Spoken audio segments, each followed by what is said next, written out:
thank you for supporting our work on Floppycats by subscribing and hitting that notification bell so you can be notified of our latest uploads. Hi Floppycatters, today we're doing the final product review video for the MOOSOO MT-720 Robotic Vacuum Cleaner. So starting out, I will show you what comes inside. Obviously you get the vacuum, the charging base. The charging base has this little tool that I'll show is useful later on in the video. You're gonna have an adapter plug. It also comes with 4 sets of brushes, so 2 that you're gonna use right away. And then there's also a set of filters that comes. One that's in there, and then a replacement one that's inside. So here's the box, which includes an instruction manual, warranty, stuff. And I'll include a link to our unboxing video below as well if you wanna check that out. And here you can see where I've kept the extra filter and the 2 little brushes. There is an app available, but in case you're like me and don't want to download the app, you can always use the remote control that comes with it. It has a power button, a home button, and then you can also stop it from moving, or you can tell it to play again. You can tell it to go along walls. You can tell it to go in circles and spot clean. It can go full go 2 times or turbo to make it go a little bit faster. Let's get it started. So you can either press the power button there, or you can use the remote control and say power. And then once it gets started, I actually like to hit turbo. And you can hear how it has a British accent and tells you that it's turbo mode, which just means it goes a little bit faster. If you're more technically inclined, it can be set up and operated through your Alexa or Google Assistant. And there's instructions on how to do that. I do not have Alexa or Google Assistant. My sister and brother-in-law do, and they were able to connect it fine. You might notice, if you're an avid subscriber, that we're at my house. This process started out with the MOOSOO robotic vacuum being at my sister's house, and she still has one. This is actually the second one, and that's why this review has been delayed, because the one that they sent to my sister ended up having a really squeaky wheel, and there was no solution to that. And it is a very quiet vacuum, as you can hear. It's louder right now because it's in turbo mode. So let me see if I can take it off of turbo mode. So now it's slower. Because they couldn't figure out the squeaky wheel and that wasn't normal, they sent me a second vacuum, so the review process started again. I like to review a product for 4 to 6 weeks before publishing the final product review video, because if it were me looking at buying a product, I would expect someone to take at least that amount of time and maybe more. So we've been reviewing Amy's, my sister's, robotic vacuum since December. It is now March. And this one I've had for, I think, 6 weeks now. I'm at my sister's house. We're about, you see Ash's tail because he's up there being a fancy pants. And we're about halfway through the review process. And so I wanted to show you, this is like a random collection of what it's collected just running normally by itself. I'm gonna go ahead and throw this away so it's ready for more running, obviously, and it'll collect more. This whole part fascinates me too. This is not something that you had with the... What are you doing, Goofer? Oh, that's gonna fall on you. Don't let that fall on you. This is not something that you had with the iRobot Roomba, and it really shows the amount of dust. It's crazy. Now it's empty, and actually I need to make this go up here. Start her up. You can tell that Ash and actually Addie from our unboxing video, they really don't care about the robotic vacuum, so they aren't the cats that like to rub them. As you saw, it went right underneath her chair, is one of the reasons I love these robotic vacuums. That is not something that's easily accomplished with other vacuums. One of the big benefits I found when I first reviewed the Roomba is that they can go underneath chairs and beds. That was also huge for me because moving a bed is pretty miserable. It's now underneath my bed, which is one of my favorite things about robotic vacuums. I don't know if you can see it. There it goes. Because you're never going to be able to clean underneath your bed, like, unless you move the entirety of your bed. So if you have cats that like to spend time underneath your bed, it's a great way to get that cat hair that's not so easily accessed with a regular upright vacuum. I like that it gets in the corners and stuff, and like right now it's getting any kind of dust bunnies that might be underneath the oven there.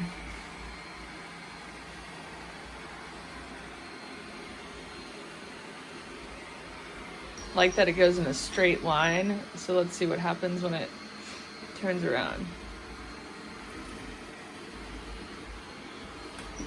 Yep, another straight line. That's awesome. The Roomba I had never did that. And then you know it's like actually getting everything when it's going in those straight lines once it gets into a room. I gotta tell you, with these robot vacuums, it's not about cleaning accuracy, it's just about getting the majority of like the random dust bunnies, random cat hair, dog hair. I mean, it's really nice to have if you're a pet owner because it will collect dog and cat hair so easily. I think robotic vacuums are more for like daily cleanup. They're not for like full vacuuming. And I say that because the compartment that collects all the dust and cat hair and whatnot is quite small. So you wouldn't want to put it, get it started going in a room that has a lot of debris down. It's only going to be able to collect so much. So it's more like a maintenance thing. I did have a Roomba once upon a time, and this one has so much more battery life. It's amazing. The battery goes for like 2 hours. I haven't actually timed it, but it is forever. I literally turn it on, come back upstairs, and I'm like, is that thing still running? It's amazing. Now it can get stuck on things. I have this upstairs in my house, so I have this higher Berber carpet. I have some hardwoods. I have a lower pile Berber carpet. I have tile, and it navigates through my upstairs very well. However, it does not navigate downstairs very well. For some reason, downstairs it gets stuck a lot. Now, that hasn't happened with my sister's. She has tile, oriental rug, hardwoods, and hasn't had that problem. But I found that I had that problem downstairs, which was surprising to me. See how it went down and up very easily there? So I don't know why it had the same struggle downstairs, because this carpet right here is the same that I have downstairs. So I don't know why it struggles with the lip there. I got stuck on that ledge, so interestingly enough, it did that.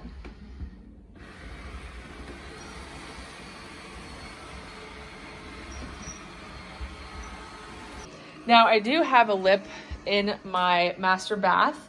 So once it gets in there, it can't get out. So sometimes I just close the pocket door if I don't want it. But you can also buy boundary strips on Amazon where you put those down where you don't want the MOOSOO to go, and then you're good to go. So you don't have to close doors if you don't want to. You absolutely need to pick up any cords or anything that's on the floor that it could easily vacuum up, so that it can continue to operate effectively. So for example, these cords right here, and that's why I have the computer one up above the ground, is for the MOOSOO, but I'd have to pick these that are my heating pads up so that it doesn't vacuum those up. One of the things that happened that really surprised me was the MOOSOO fell down my stairs. Now, if you are familiar with robotic vacuums, you know that when they get to a lip like the stairs, for example, that they will not fall down the stairs. Well, much to my surprise, about 10 days into running it every day, it fell down my stairs. It might be worth it just to have that boundary strip if you're running it on a level that has stairs. However, since that happened, it has not reoccurred, so I just continue running it like I have. Let's see if it can get out of this situation.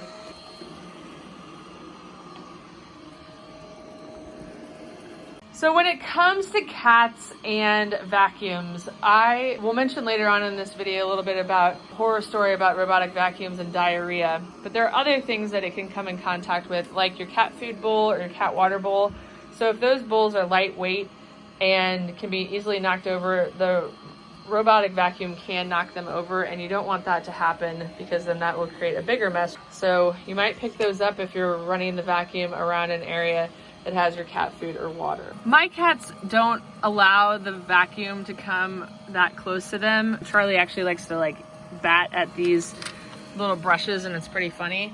But I have heard some readers tell me that their cats with robotic vacuums allow the vacuum to come up and bump them and they don't move. And the danger in that is something else a reader told me, that her cat actually had its tail vacuumed up because it didn't get out of the way. And then obviously that was a medical emergency and they had to go, and the cat was freaking out and caused a lot of damage to its tail. So just be sure that, like in my situation, I know that my cats won't allow the vacuum to completely approach them, so I'm safe in running it when they aren't around, or when I'm not around watching the scenario. I know that my cats aren't going to allow it to get close enough to vacuum their tail, but just be aware of that if you're getting a robotic vacuum for the first time, you know, how they're going to respond and how they get comfortable with it over time. My cats are used to robotic vacuums now, so they're not as curious, but you probably would want to watch that for a couple weeks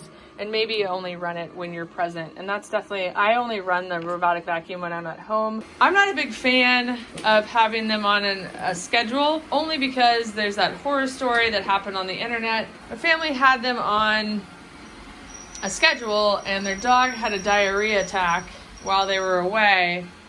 The robot vacuum started to go and the diarrhea was spread all over the house by the robot vacuum. So I've never been one to want to just let it roam free or let it go on a schedule, because cats usually don't have diarrhea attacks all over like the living room rug like a dog would, but cats do vomit, and I could see the same thing happening with a cat vomit. So I prefer to run them manually because I'm a pet owner, and I just would hate to have so much more to clean up than that like little spot of cat vomit. I would hate to have it all over my house and having to pick it up that way, not to mention the gagging that might happen while I'm doing that. One thing with the MOOSOO and all robotic vacuums that I've encountered is that you have to clean it. So today I'm going to show you how you clean it. And this is the one from my house. We're at Amy's house right now. So those of you that know backgrounds of houses, I brought this over to Amy's because she's filming right now. It happened when I first started running mine at my house. It collected so much cat hair that I was actually using a little blue tool that comes on top of the docking device to cut through the cat hair. So I'm going to show you how I do that. Well, first I'm going to empty out. I emptied this at my house. This is the container that collects all the debris and stuff. But then you can pull out the roller, and see there you can see all of the cat hair that's intertwined. It has not stopped it from running. I purposely made it run as long as I could with the hair in it. So this has a little razor blade in it that you can just, cut through the hair. I really am grateful for this tool because I have had to get hair off of other vacuums and it's really hard. I mean, you have to try to get a knife or some scissors under there. So I was talking to my aunt, who is a good friend of mine, telling her about this review and telling her, how I think that I'm gonna say when I do the review that you don't want to run the vacuum like from the get-go. Like I would run your upright and then start running your robotic vacuum. And she's like, well, doesn't that miss the point? And I said, well, kind of, but like think about the capacity of this little thing compared to the capacity of your upright, and you're getting, all of the hair and stuff up so that this sucker is like a maintenance thing. And that's exactly how I think of this, as like a maintenance thing. I don't think of it as my main vacuum. And the fact that it can go under beds and do some other hard to reach areas. Yes. So Amy behind the camera, who just spoke, she has 2 robotic vacuums right now. She has a MOOSOO 1-2, and then she has a iRobot Roomba. Would you say that they're your main vacuums? No, but definitely if I just want something quick to go around and pick up some cat hair, I'll use these. Okay, so then these guys come off, and they usually have hair on the underside of them, so I just pull that off. And this is just a cat hair issue problem. I mean, it might vary. Some of my human hair too. Isn't Amy lucky to have these on her counter? Also, I wanted to point out, see there's a little R right there? Can you see that on the camera or no? Mm-hmm. Okay, and then there's an R here, and an L and an L. So just make sure you match those up when they just pop back on. And then on this brush, once you have that emptied, there's a little square here, and there's not the same, there's a hexagon on the other side. So you just put the square on that side, and then you know which one it goes in. You can go to the extreme of vacuuming this stuff, like if you have another canister vacuum and you want to, or a stick vacuum, like the ones we've reviewed. You can do that too, but there's that. And then the other thing that I clean is this little guy. And I usually use, actually the tool that I use to push back my cuticles to lift this up, but I didn't know if Amy had that, so I just grabbed a knife. But I pop this out. Hey. And then you have to pop this little guy out. Just push it with, and then it's got all this hair around it as well. Okay. You could wipe it down with a cloth if you wanted to. And I'm gonna pop this in, make sure it's even, and that pops back in. And so now all of the hair parts are taken care of. I mean, I could really get anal and get in here more, but for now it's gonna function fine. Now, this part, if you wanna clean this part, you need to be prepared not to use your vacuum for 24 hours because I'm gonna rinse it underneath the sink.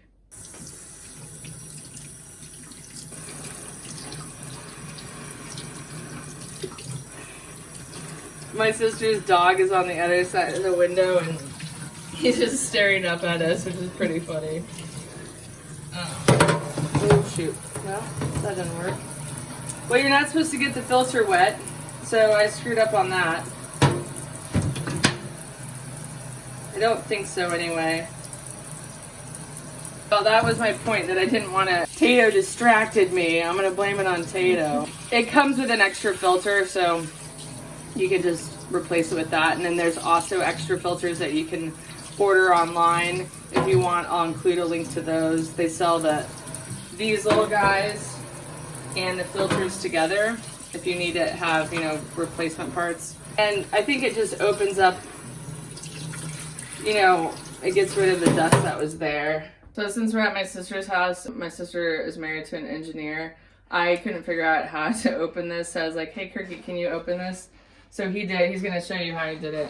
So that it just fits underneath this little clip and clips in place, and so to release it you just have to push that clip away. So I just used a butter knife or some other blunt object that you're not going to cut yourself with. And you just push it in and then it pops out over it. So once that's apart, then you can obviously wash them off. And the filter actually didn't get dirty. This is just like a little foam piece. So I'll rinse that off and let it air dry. I wonder if it matters which direction that it went. I might have to rewatch the video to see how it was in there in the first place. But you can see that the filter's got quite a bit of dust in it. I've only had this for a couple of weeks at this point while we're doing this video.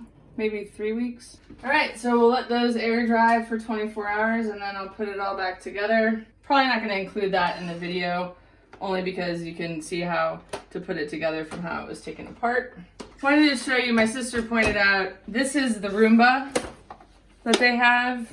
It's an older one. The nice thing about the MOOSOO ones are that they pop off, like you saw me just pull them off. This one you have to go get a flathead screwdriver to loosen it up, and it's just more of a pain. Also, you'll notice that the brush rolls are 2 instead of 1, so that's an easier thing about the MOOSOO as well. And this whole situation is about the same, although this one has been easier for me to remove than that one was for me. The reason I wanted to include this in the review is I do think that it's an essential part in owning any vacuum, to make sure that it's clean and running to its optimal capacity. And you can see like all the hair that I got off from just cleaning out the nooks and crannies, the wheels, and the brush roll. It's kind of a satisfying experience if you're a clean freak and like to go after that kind of stuff. Overall, I've been really impressed with the MOOSOO MT-720, which is the one that we got to review. I think it's a great budget-friendly vacuum. It's very inexpensive as far as robotic vacuums go, and it has a lot of great features. The battery runtime, the turbo speed, the remote control is really nice feature to have if you're just sitting around. Like, I think a lot about pregnant women right now because my sister's pregnant and then my cousin just had another baby, and if you're sitting there and you're breastfeeding or something like that and can't get up to turn the vacuum on, you can easily grab your phone and turn it on via the app, or you could just have the remote control handy nearby and turn it on there as well.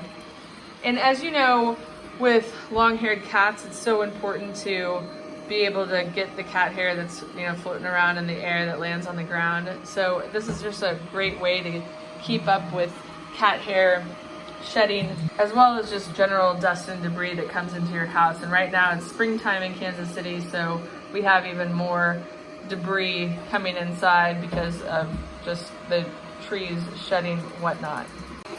So that wraps it up for our review of the MOOSOO MT-720.